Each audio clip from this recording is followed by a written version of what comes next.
maisha ya kisiasa ya William Ruto itakuwa hatarini zaidi.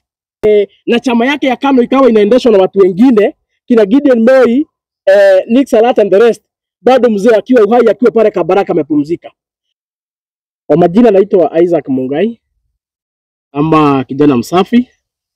Mimi ndio youth leader wa chama cha DCP, nasimamia Kiambu County, na nimekuwa kama kiongozi wa vijana katika eneo hili letu la Mlima Kenya, na nimekuwa mstari wa mbele nikiongea mambo ya siasa katika nchi hii, na nimekuwa pia mstari wa mbele nikikosoa serikali ya William Ruto, na nimekuwa pia nikiongea yale ambayo yanajitokeza katika dunia ya siasa.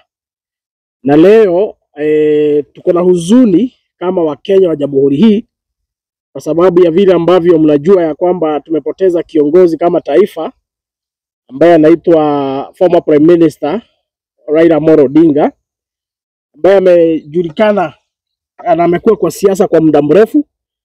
Zaidi ya miaka 40 amekuwa katika siasa za Kenya. Amepigania viti tofauti tofauti. Aliwahi kuwa mbunge kule Kibera wakati ilikuwa inaitwa Lang'ata constituency. Amewahi kuwa mbunge huko kwa muda wa miaka karibu 25. Amekuwa pia waziri katika serikali ya Kenya wakati wa Rais Mwai Kibaki, na pia amekuwa waziri mkuu katika serikali ya Mwai Kibaki mwaka wa 2007 to 2012. Na kando na hayo pia amekuwa akiwania nafasi ya kuwa rais wa Jamhuri ya Kenya, na alianza mwaka wa 1997 ndio alipigania nafasi ya kuwa rais katika nchi ya Kenya mara ya kwanza. Akapigania tena 2007, akapigania tena 2012, akapigania tena 2017, na akapigania mara ya mwisho 2022.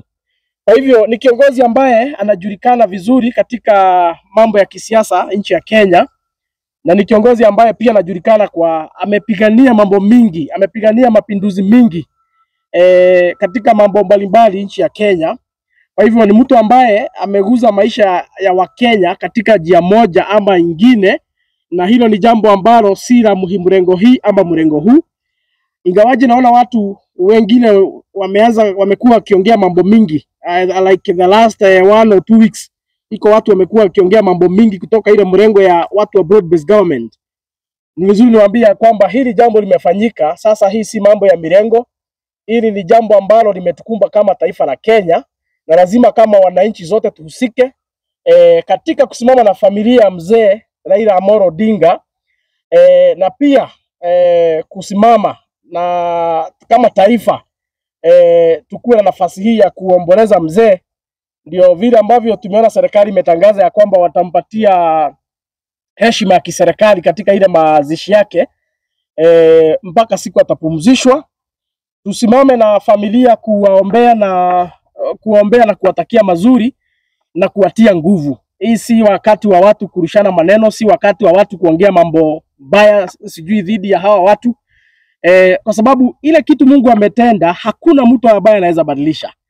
Kama siku Raila amezaliwa mwaka wa 1945, Mungu alijua atakuja kupumzika mwaka wa 2025, na miaka 80 pengine ndio Mungu alikuwa amempatia ya kuishi hapa duniani. Na kama imefika mwisho, hatuna wakulaumu sana, ila tu kusema ya kwamba ya Mungu yametendeka.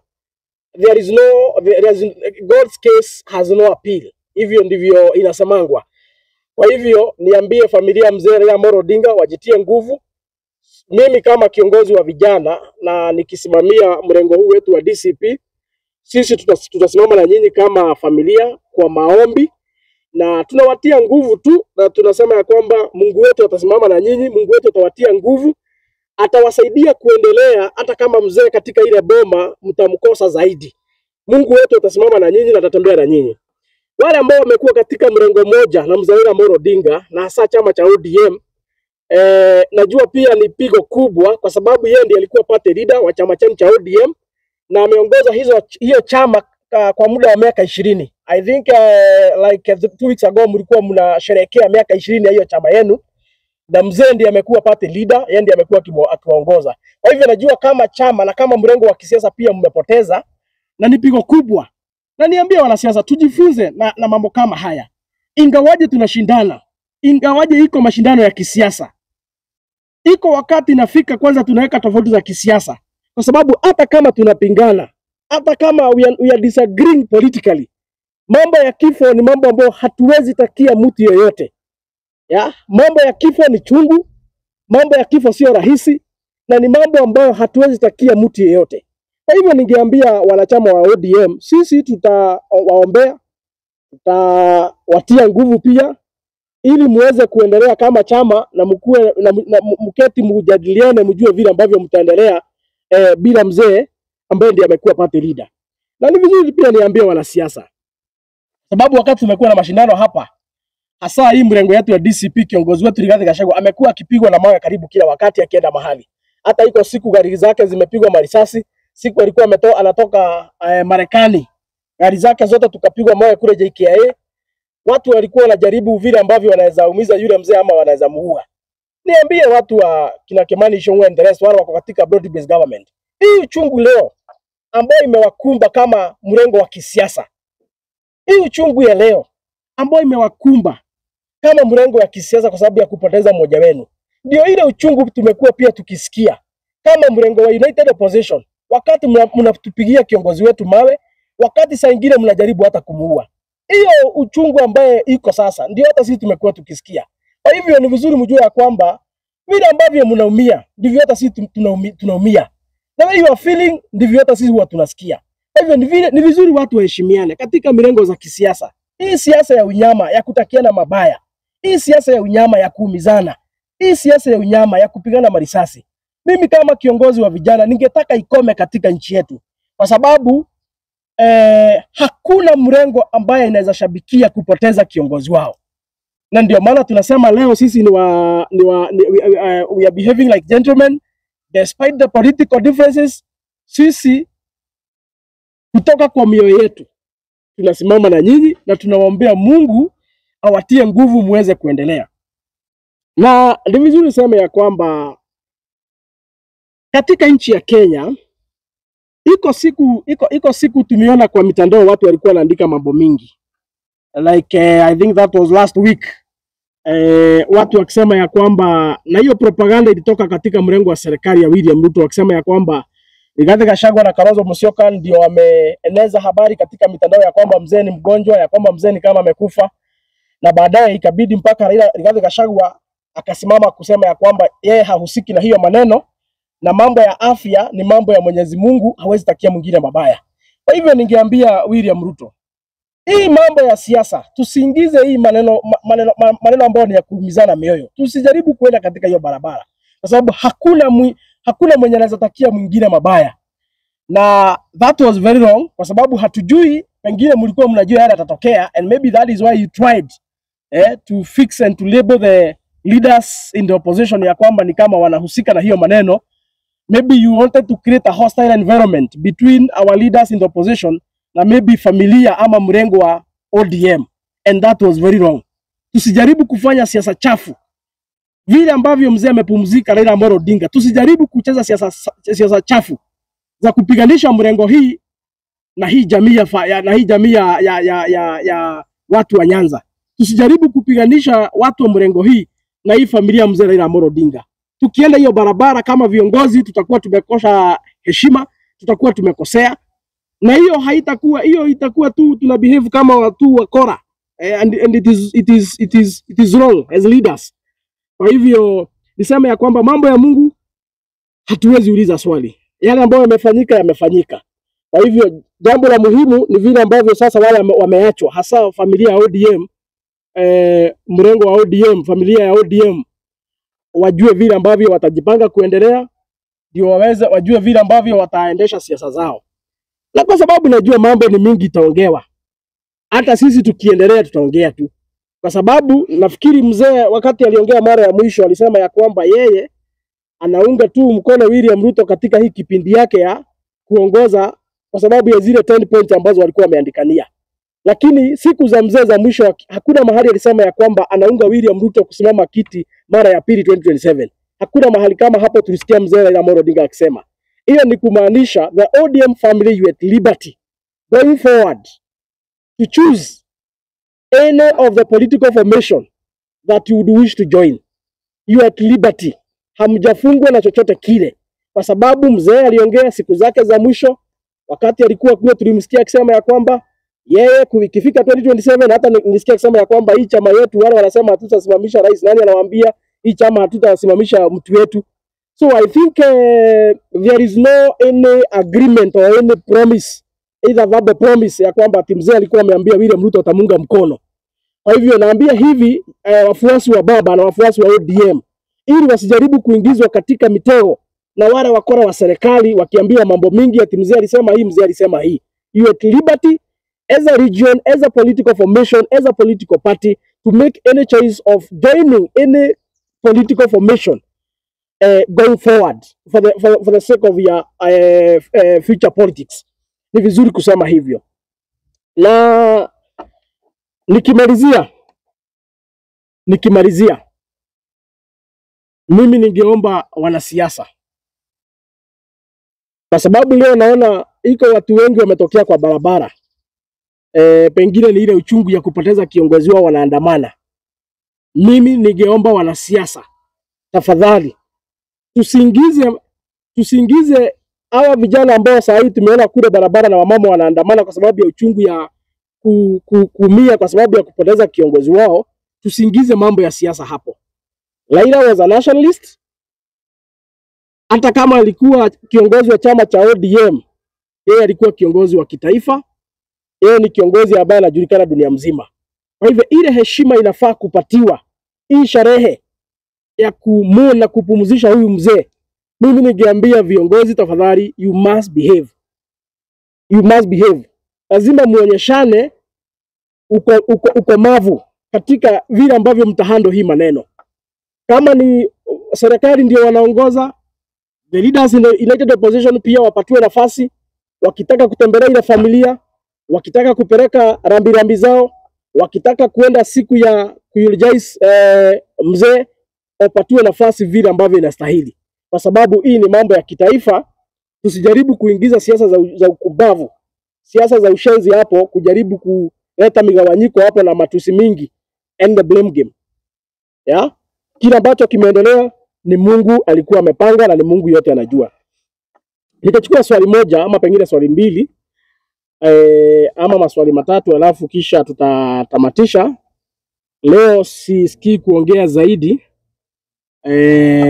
kwa sababu yale yamefanyika tayari yamefanyika, na kama taifa hatuwezi sema ya kwamba sio pigo kwetu. Hili ni pigo kwetu.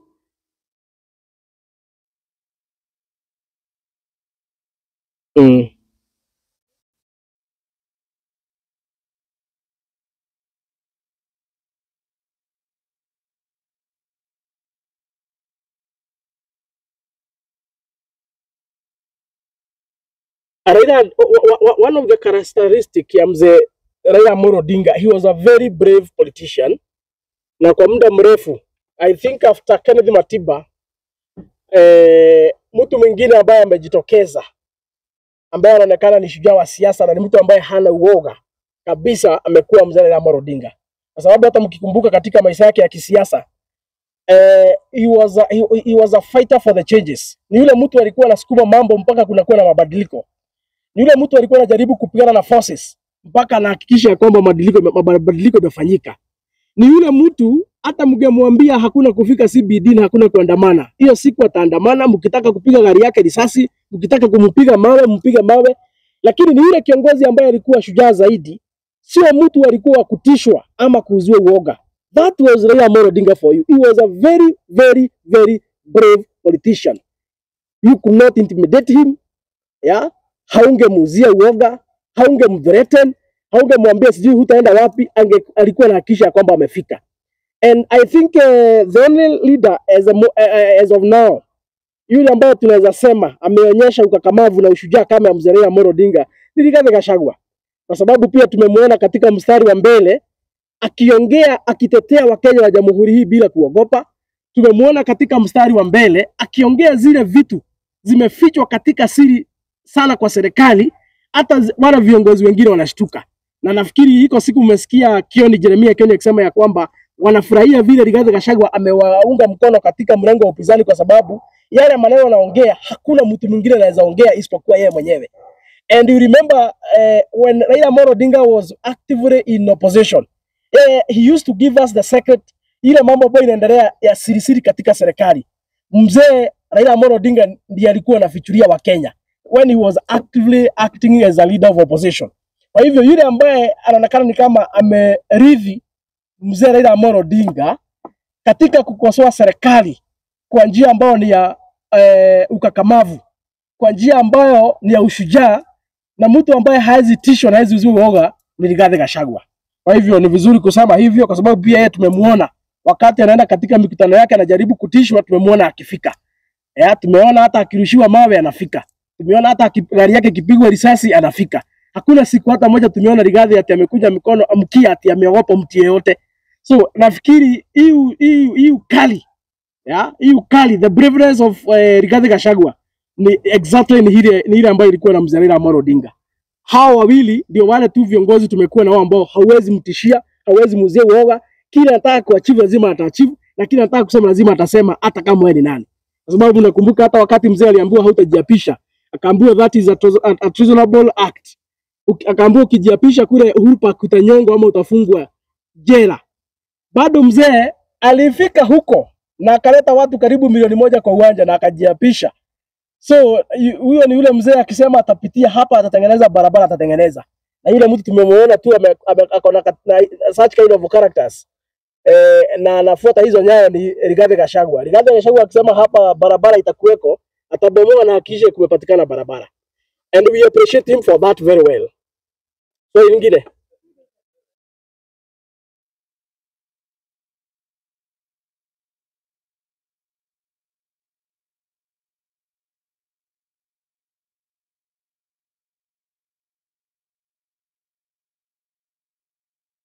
mara ya mwisho wa Kenya waliona Rigathi Gachagua wakiwa pamoja na mzee Raila Amolo Odinga ni wakati Raila alikuwa anaombewa aende akasimame kiti ya AU kule KICC. Na mnakumbuka vizuri hata mwenye aliombea alipatiwa jukumu ya kuombea mzee Raila Amolo Odinga ni Dorcas Rigathi, bibi ya mheshimiwa Rigathi Gachagua, ndiye alipatiwa hiyo nafasi. Na hiyo siku akapatikana Dorcas walikuwa na Mama Ida na yeye Rigiji walikuwa na Raila Amolo Odinga na wakawa na siku mzuri sana. I think that was the last moment in the public walionekana pamoja katika sherehe na wamejumuika vizuri. Na hiyo ni hakikisho ya kwamba kando na siasa, kwa sababu saa nyingine wananchi hawajui. Kando na siasa, hizi siasa mnaonanga huku mchana nini na nini na nini. Watu bado pia ni marafiki. Watu wanazungumza, watu wanapigania masimu, people are family friends, wanafanya biashara pamoja. Kwa sababu mashindano sio uadui. Na siku Rigathi Gachagua ametoka kwa serikali, naye mzee Raila Amolo Odinga akaingia through broad based government. Hatujaona siku hata moja Rigathi Gachagua akitusi mzee Raila Amolo Odinga. In fact amekuwa akimshauri. Kwa sababu nakumbuka iko siku Rigathi ameongea kutoka kwa moyo wake akaambia mzee ya kwamba mimi najua William Ruto. Na siku ulikuwa unampinga aliniambia atakuita kwa serikali. Na akaniambia anajua dawa yako na iko vile atakufanyia, na baadaye hiyo ODM atakuja kugawa katikati ama atakupokonya. So Rigathi Gachagua amekuwa akiongelesha mzee Raila Amolo Odinga, amekuwa akimwambia ukitaka kukuja katika mrengo wetu wa upinzani tukomboe taifa, umekaribishwa na milango iko wazi. Kwa hivyo there has not been any enmity or any animosity between Rigathi Gachagua and mzee Raila Amolo Odinga. Kama tu Wakenya wawili wamekuwa tu sawa. Ile tu kitu inakuanga na imekuweko ni hii tu disagreements within the politics, and that is the nature of politics. We disagree and then after sometimes then again we agree. Hiyo ndio siasa. Cha muhimu ni kuambia Wakenya kwamba mashindano sio uadui, na hiyo ni mzee Uhuru Kenyatta alitufunza. Sababu nakumbuka wakati wamepigana sana kisiasa na mzee Raila Amolo Odinga, baadaye alikuja akamuita kwa serikali na wakafanya kitu ambacho ilikuwa inaitwa handshake, na wakafanya kazi pamoja kwa miaka 5. Hiyo ni kumaanisha kwamba mashindano sio uadui. And that is why I'm here today kama kiongozi wa vijana katika chama cha DCP, nikisimama na familia ya mzee Raila Amolo Odinga, nikiwaombea na nikiwatia nguvu, kwa sababu sisi zote barabara ni hiyo. Ingawaje tumekuwa katika mirengo tofauti ya kisiasa, ikifika mahali kama hapa we are human beings na lazima tuonyeshane utu, kwa sababu hiyo ndio tabia ya binadamu.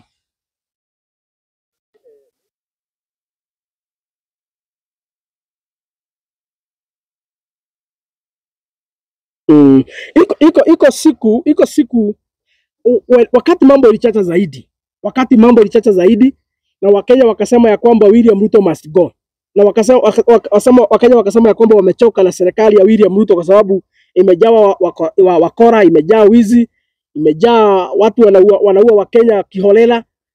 William Ruto aliendea mzee Raila Amolo Odinga na wakaketi chini wakakubaliana, na hapo mzee akapatiana mawaziri katika serikali ya William Ruto, na ikakuwa politically ni kama maisha ya William Ruto iko katika mikono mwa mzee Raila Amolo Odinga. Ni vizuri niseme hivyo.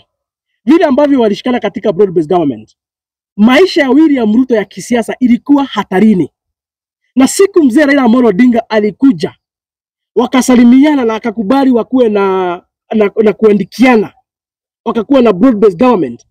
Sasa kutoka hiyo siku maisha ya William Ruto ya kisiasa ikawa ni kama sasa iko katika mikononi mwa mzee Raila Amolo Odinga. And that is why Wakenya walikuwa nasema Raila Amolo Odinga akiachilia William Ruto maisha yake ya kisiasa itazama. Itazama. Hiyo ndio imekuweko. Na which is very true. Na mnakumbuka hata vile ambavyo mambo imechacha. Tukakuwa na Kalonzo pande hii, tukakuwa na Rigathi pande hii, tukakuwa na Eugene pande hii, tukakuwa na Matiang'i pande hii, tukakuwa na Natembeya pande hii. William Ruto kabaki peke yake ng'ambo hile. Tegemeo lake kuu katika kisiasa kuendelea mpaka 2027 na pia kusimama kiti mara ya pili, tegemeo yake imekuwa mzee Raila Amolo Odinga.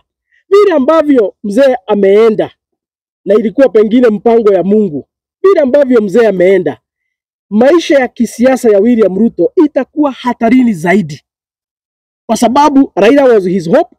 Mnakumbuka I think last week, I don't know whether William Ruto alikuwa anajua Raila atapumzika, but it is on record last week akiwa kule Baringo akisema ya kwamba wameongea na mzee, sijui wamekubaliana nini, sijui wameongea nini. Kwa hivyo ni kumaanisha ya kwamba hope, imani ya William Ruto kurudi katika kiti mara ya pili amekuwa ameiweka katika msingi ya kwamba Raila Amolo Odinga atamsaidia. Sasa vile mzee ameenda kupumzika, vile sasa mzee hayuko tena, itakuwa vingumu sana William Ruto kusurvive katika maisha yake ya kisiasa, itakuwa vingumu zaidi. Na ni vizuri ya kwamba, kwa sababu hata yeye mwenyewe mzee akiwa uhai, yeye maneno yake ya mwisho alisema ya kwamba hakuna makubaliano kati yake na William Ruto ya kwamba atamunga mkono 2027. Ile kitu mzee alisema ni ya kwamba atamsaidia, amshikilie hapa kumaliza hii kipindi yake ya kwanza wakiwa katika broad based. Lakini mambo ya kumunga mkono safari ya pili, hiyo mzee hakuwa amemwaahidi. Kwa hivyo na William Ruto alikuwa anajaribu na juhudi zote na njia zote kuhakikisha kwamba amewini Raila Amolo Odinga ili amsupport, ili jamii ya Nyanza wakubali kusimama nyuma ya William Ruto. Lakini sasa vile mzee ameenda, jamii ya Nyanza, you at liberty, mko sasa na uhuru wa kuchagua mtu yeyote yule ambaye mtakayetaka katika uchaguzi wa 2027. Hakuna mkataba yoyote ambayo imewafunga kama jamii ya Nyanza, na kama pia wana ODM ama kama wafuasi wa baba.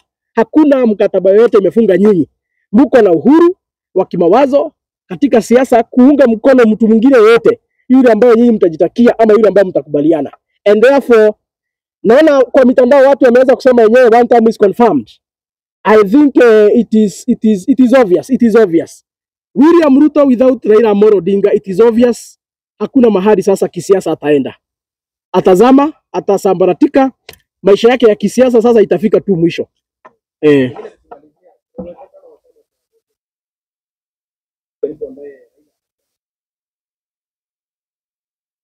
Ile makosa mzee amefanya, na ni vizuri niseme hapa, ile mzee tu makosa amefanya, ingawaje katika ODM walikuwa na structures. Wako na deputy party leader, wako na chairman, wako na SG, wako na structure. Ile makosa tu mzee amefanya, na pengine ndio inaweza fanya chama cha ODM sambaratike. Akiwa mzee hakupata nafasi, ile mzee anakaanga kwa boma yake, akiona siku zake zimekaribia, ama akiona nguvu inadhoofika, ama akiona miaka imeenda na nguvu imeisha ya kuongoza, kama mzee wa ile boma ya ODM hakupata nafasi ya kuwaketisha chini ya waambie, in case nikuwe si yuko karibu, huyu ndiye anaweza waongoza. ama in case nipumzike, ama in case niende, kwa sababu tunasamanga sisi unaweza toka tu kwa boma tu uende na usirudi. In case niende nikosa kurudi kama mzee wa hii boma, in my absence, maybe so and so can take over from on my behalf, or maybe so and so mnaweza kuwa mnamsikiza. Baba Raila Amolo Odinga hakupata hiyo nafasi kama kiongozi wa chama cha ODM kuhakikisha ya kwamba amewakatisha chini na kuhand over ama kuambia in case I'm not there, huyu ndiye mtakuwa anamuongoza ama huyu ndiye mtasikiza. Baba hakuwa na hiyo nafasi. So hiyo ndio, that is a political mistake that mzee did wakati alikuwa uhai, kwa sababu sasa wale viongozi, unajua siasa ni siasa, tusidanganyane, tuambiane tu kweli, siasa tu ni siasa. Wale viongozi wote, kina Baba Owino, kina Sifuna, kina Junet, kina Opiyo Wandayi, kina John Bandi, kina Gladys Wanga, kina Joho, kina Abdul Samad, hao viongozi wote kila mtu atataka kurithi baba. Vile ambavyo sasa hakuna mpangilio yote baba aliacha ya yule ambaye anaweza warithi. Sasa hapo lazima kutakuwa na kizungumkuti, lazima kutakuwa na malumbano, lazima kutakuwa na msuke, lazima watasukumana, lazima watapigana, na wasipokuwa werevu, chama cha ODM vile ambavyo wamesherekea miaka 20 kinaweza kuisha immediately vile ambavyo mzee ameenda. Na sio Raila Amolo Odinga peke yake amefanya hiyo makosa ya kuenda kama haja hand over. Hii ni makosa ambayo nimeiona katika siasa za Kenya. Na ni vizuri niongee kama kijana ambaye anaongea sauti ya vijana wengi wale ambao wamejitokeza katika siasa. Tuko na shida, we have a challenge.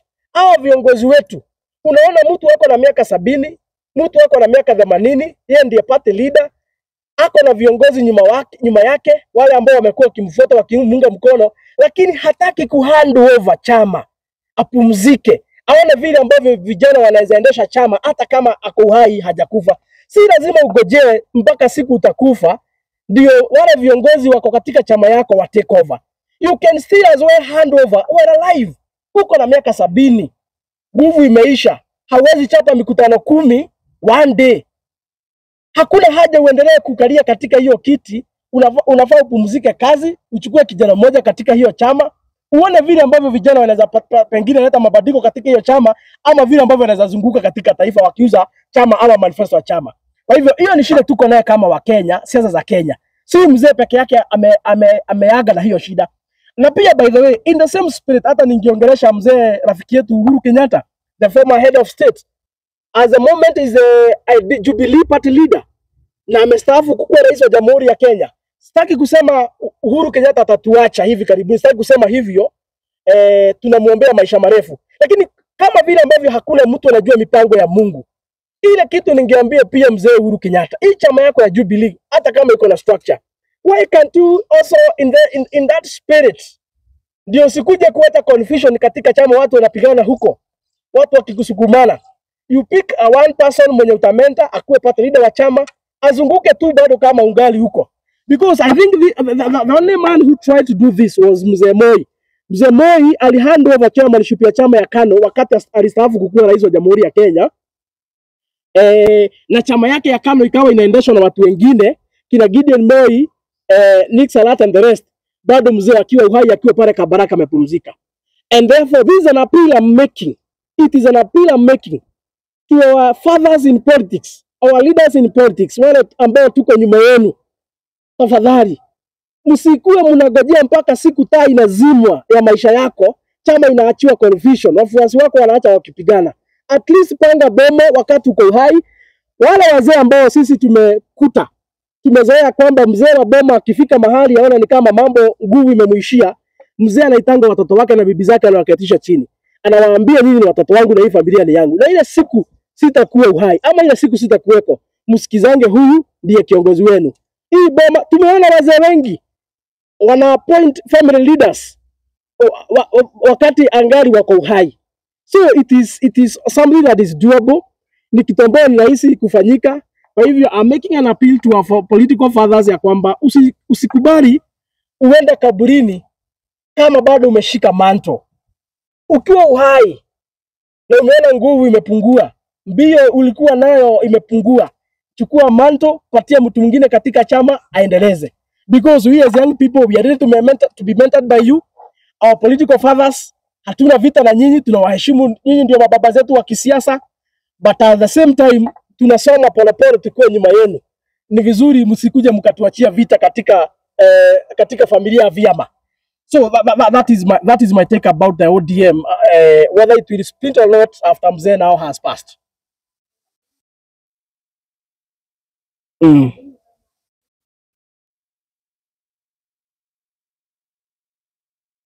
Mm. Mm. Mm. Mm. Mzee amekuwa opposition katika maisha yake mingi ya kisiasa. I think officially from 2013 hiyo miaka 10 miaka 10 amekuwa very actively in opposition kama kiongozi wa kukosoa serikali, na amekuwa mjasiri sana. Ni yule mtu ambaye alikuwa anafichua siri zote. Kama iko wizi inaendelea katika serikali, Raila Amolo Odinga alikuwa anakuja anafanya taarifa, anasoma, anaambia Wakenya kunaendelea hivi na hivi. Na hakuna siku tumemwona akiwa na uoga wa kufichua yale maovu ambayo yanaendelea katika serikali. Nakumbuka mpaka hii program ambayo William Ruto alikuwa ameanzisha, akasema ya kwamba atalipa wale walikufia katika maandamano, Mzee Raila Amolo Odinga ndiye alipush. Akasema ya kwamba hata kama tuko katika broad based, wale watoto familia zao wale watoto ambao walikufa katika maandamano familia zao zinalia, ni vizuri kama serikali you do the compensation. Hiyo ni Mzee Raila Amolo Odinga alipush. So he was actively doing well in opposition, na yule mtu ambaye tunaona anaweza ingia katika hiyo kiatu na atoshee vizuri kabisa na asukume hiyo ngoma ya kukosoa serikali mpaka mwisho ni mtu ambaye anaitwa Geoffrey Rigathi Gachagua. Kwa sababu kutoka wakati ametolewa kwa serikali ni mwaka moja sasa imeisha officially hii mwezi, na hiyo mwaka moja hakuna siku hata moja tumeona amelala. Kila siku kama iko maovu hiyo Ruto anafanya, tumeona Rigathi Gachagua katika madhabahu ya kanisa, katika mikutano ya kisiasa, katika media stations, tumemuona katika barabara kule kwa streets, tumemuona katika kila kona ya nchi akikosoa serikali bila kusutishwa na bila kuogopa. Na kwa hivyo naweza sema ya kwamba bila Mzee Odinga aliingia katika broad based, ni kama walifanya change of guard, wakabadilishana positions. Yeye akaingia kuunga mkono serikali na yeye Rigathi akakuja hii side nyingine ya kukosoa serikali. Kwa hivyo niambie Wakenya kwamba ndio tutamkosa Mzee Raila Amolo Odinga, lakini pia Mungu ametusaidia the same time, hajatuacha bure. Tumeachiwa Rigathi Gachagua kama kiongozi ambaye ni shupavu, kiongozi ambaye ameonyeshana ujasiri mkubwa wa kukosoa serikali bila kuogopa na bila kutishwa, and it is so evident. Wakenya pia wenyewe wamejionea, naweza sema hivyo, na ndiye mtetezi wa Wakenya. Mzee ametetea nchi kwa muda mrefu, Mzee amepigania nchi kwa muda mrefu, lakini pia Mungu ametusaidia tuko na Rigathi Gachagua sasa, yule ambaye atahakikisha kwamba vile ambavyo amekuwa akifanya atatetea Wakenya wote kwa jumla, atatetea haki ya Wakenya wote kwa jumla, na atakosoa serikali usiku na mchana bila kutishwa na bila kuogopa. Hivyo ndivyo ningesema. Kama hakuna swali lingine, kama hakuna swali lingine tutatamatishia hapo. In the spirit of mourning Mzee Raila Amolo Odinga, tutaendelea kuomboleza, tutaendelea kusimama na familia yake katika maombi na njia yote ingine ile. Niambie wanasiasa waweke nidhamu, huu si wakati wa kukuja kuleta vurugu na kusukuma ajenda zao katika siasa wakati watu wanaomboleza. Hasa wanasiasa katika mrengo wa serikali, tuweke nidhamu, tupumzishe mzee kwa heshima ile ambayo inafaa. Tukishamaliza hiyo kazi, mambo ya siasa tutairudia pale ambapo tuliacha tu na hakuna shida. Kwa hivyo kwa hayo machache na mengi, Mungu wetu abariki taifa letu ya Kenya, Mungu wetu atutie nguvu kama wananchi wa Jamhuri ya Kenya, Mungu wetu awe nasi na atulinde, na pia alinde familia ya Mzee Raila Amolo Odinga. Asanteni sana.